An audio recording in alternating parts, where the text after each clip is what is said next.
Plagued by mania, beset by blindness, afflicted by abdominal pain, King George III had a long and difficult life. Was it all caused by one now treatable illness, or was it the culmination of multiple diseases?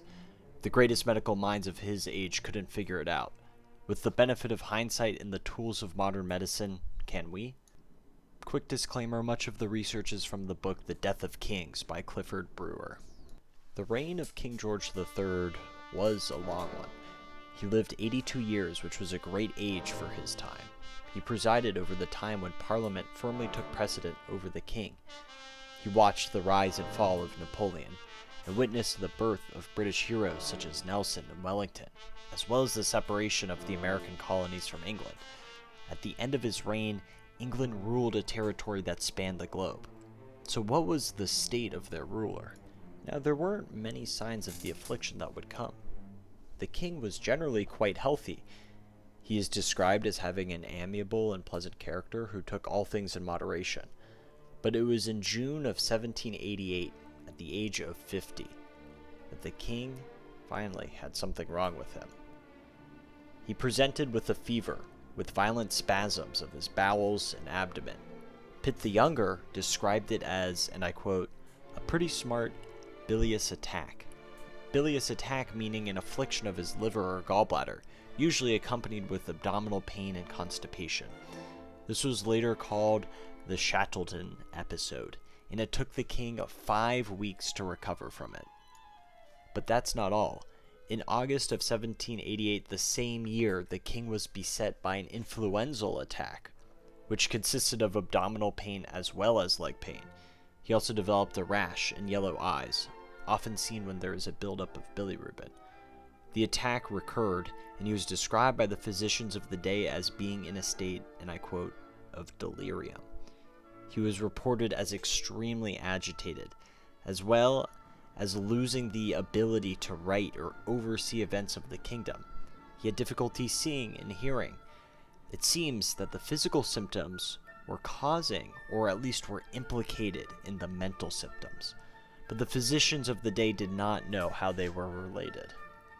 By November of 1788, again that same year, the king was weak, he had a hoarse voice, he had inability to concentrate, sleeplessness, mounting excitement, and difficulty with his vision and hearing. He was said to be in a constant state of delirium. He was restrained with a straitjacket on multiple occasions and was moved to Kew. At Kew, a family of physicians called the Willis family began to take care of the king. He was treated with various medicines of the day, and probably despite these treatments, improved until he was back to full health in February of 1789.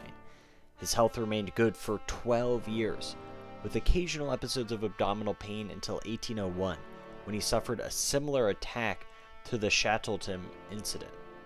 His primary symptoms of this episode were colic, constipation, hoarseness, muscular pains, weakness, sweating, a fast pulse, sleeplessness, delirium, and coma. At this time, it was stated his urine was dark.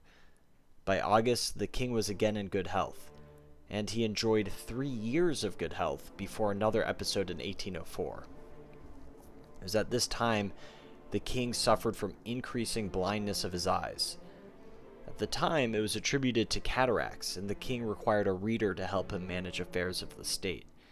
And he suffered intermittent attacks, finally until a regency was established in 1811, which lasted 9 years until his death in 1820. So what caused these constellation of symptoms? Abdominal pain, muscle weakness, dark urine, mania, psychosis, and blindness?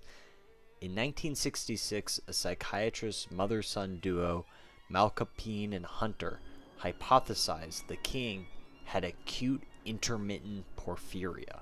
This is an extremely rare genetic disease that affects the enzyme which converts porphyrins to heme. Acute intermittent porphyria leads to a buildup of metabolite porphobilinogen.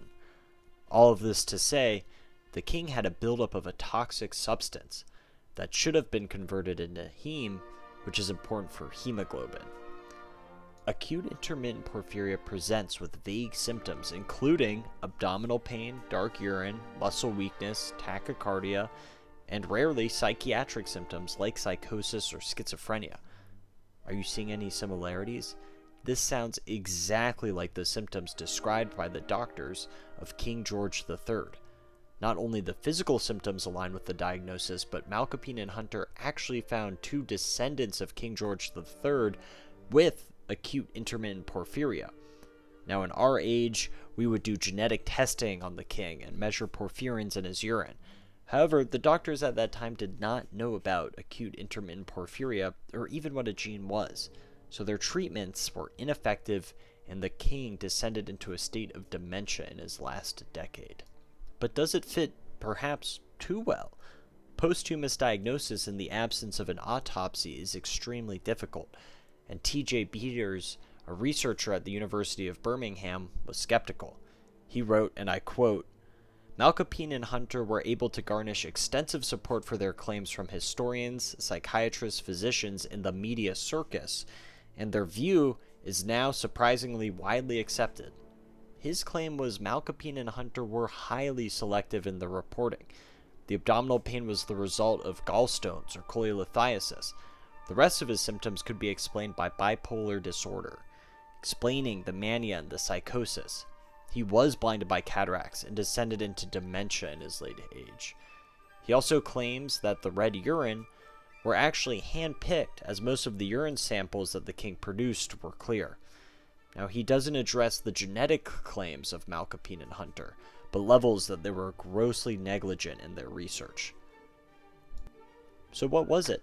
Did King George III have a rare disease present in his descendants and something that could explain his psychosis and eventual death? Or did he just have a collection of illnesses and diseases that medical historians have projected their beliefs onto and fit his symptoms into one very clear-cut diagnosis? Honestly, I'm not sure, and I'm not convinced either way. I don't think we'll ever really have a clear answer. And I'm sorry that I have to leave you without one. But I think that's part of the fun of medical history. So thank you for watching. I hope to keep making more of these videos and improve on my editing and writing skills on each one. So like and subscribe if you enjoyed.